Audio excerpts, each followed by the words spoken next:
Xin chào các bạn. Chúng ta lại gặp nhau trong một câu chuyện về hành trình trưởng thành. Một hành trình mà chắc hẳn ai trong chúng ta cũng từng bước qua. Đôi lúc vui, đôi lúc buồn và đầy những suy tư. Hôm nay, tôi muốn kể bạn nghe câu chuyện của một cô gái trẻ, 19 tuổi.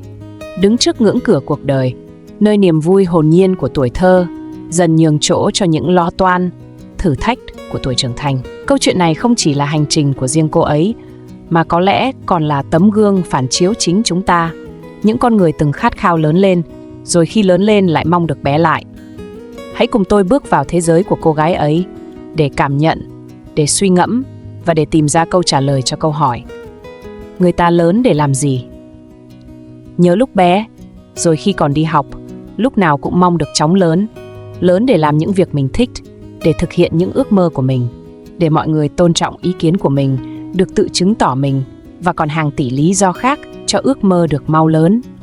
19 tuổi, tuổi chưa là người lớn hoàn toàn, nhưng cũng chẳng là trẻ con nữa. Những bước chân đầu tiên vào đời, cái tuổi tự mình làm chủ cuộc sống, cũng có thể gọi một phần nào đó là lớn.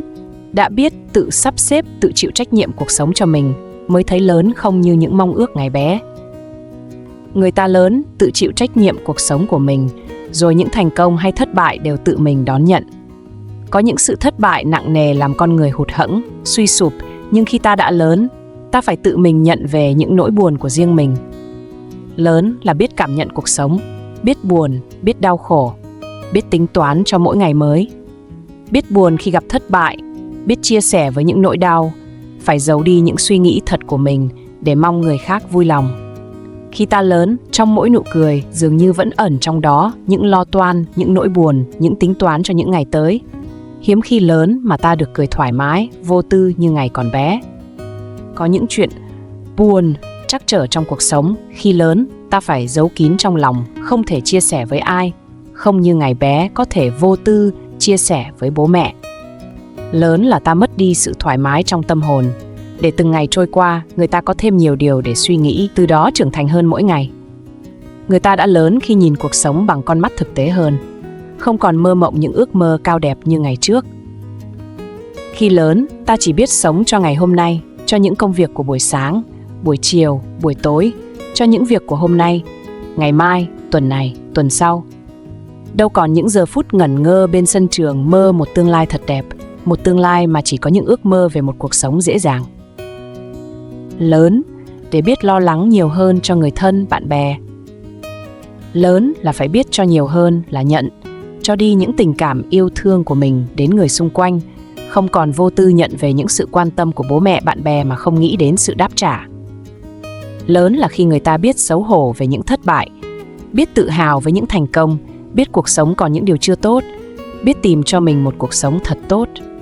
Lớn để ta hiểu rằng không có một điều gì có thể dễ dàng như mình mong muốn. Cuộc sống là những khó khăn, thử thách. Muốn đạt được những điều mong muốn phải cố gắng rất nhiều. Cuộc sống không là một món quà tặng, mà nó là sự cố gắng hết mình để nhận lấy. Và khi đã lớn, ta mới hiểu rằng khi ta lớn lên hàng ngày là thời gian những người thân ở lại bên ta càng ngắn lại. Nhận biết rằng cuộc đời là những sự ly tan, không có gì là mãi mãi. Khi ta lớn, ta mới hiểu những niềm hạnh phúc của tuổi thơ quý giá biết nhường nào và biết tiếc nuối những gì đã qua. Lớn để ta cảm nhận rõ ràng nhất tình cảm mọi người dành cho mình. Đó không chỉ có sự yêu thương mà còn có cả những sự ganh ghét, sự khinh thường, sự dối trá. Tất cả như thử thách mà mỗi người phải vượt qua trên con đường của mình, và đôi lúc ta tưởng chừng không vượt qua được, để qua mỗi thử thách lại thấy mình lớn hơn và trưởng thành hơn. Lớn là xa rời tuổi thơ, tự đứng lên bằng chính đôi chân của mình. Từ đó thấy cuộc sống này không hề đơn giản, mà trái lại còn nhiều những nỗi buồn, những sự thất bại, và còn đó cả những nỗi đau. 19 tuổi, liệu như vậy đã lớn chưa? Lớn để thấy mình mất đi nhiều điều tốt đẹp, mất đi sự hồn nhiên. Lớn để thấy nhiều điều không đẹp của cuộc sống, thấy mình mệt mỏi trong từng ngày trôi qua. Lớn để cảm thấy mình quá bé nhỏ trong biển lớn cuộc đời mênh mông.